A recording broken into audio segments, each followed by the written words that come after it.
Hello there, thanks for logging on to WXYZ.com on this Christmas Eve.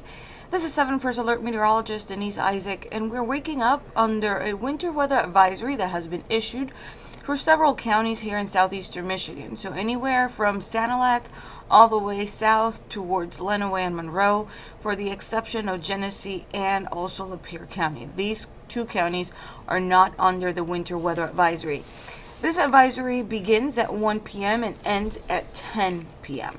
So overall this morning we'll start to see clouds on the increase. It does stay dry, but the snow starts to move on in by around 1 p.m. So at the time that advisory begins, it will start out with light snow showers turning moderate to heavy quickly, and that will continue pretty much all afternoon into the early evening hours.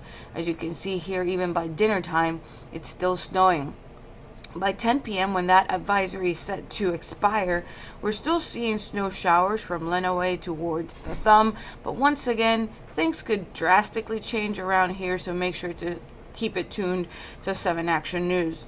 Monday morning, Christmas Day, we'll start to see at least a chance for some light snow showers moving across, so for all of those who were wishing for a white Christmas, it certainly looks like we will have the opportunity to have one.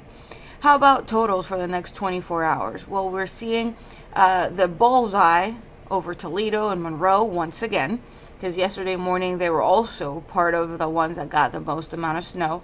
And then the further north and west we go, the less snow we'll see.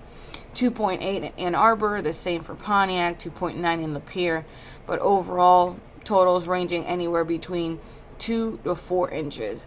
Highs today will be anywhere between 23 to 28 degrees. Lots of clouds around, so not expected to warm up as we did yesterday. Snow is likely after 1 p.m. And tonight, snow showers will begin to taper off by around midnight, and it's turning windy, which means wind chill values will plummet quickly. Christmas Day, 24, but feeling more like the teens, single digits. On Tuesday, we dry out, but we cool down even more. 16 degrees will be the high. And by Wednesday morning, we start out in the single digits as the actual air temperature. But once we factor in the wind, we're looking at wind chill values below 0. Have a great day.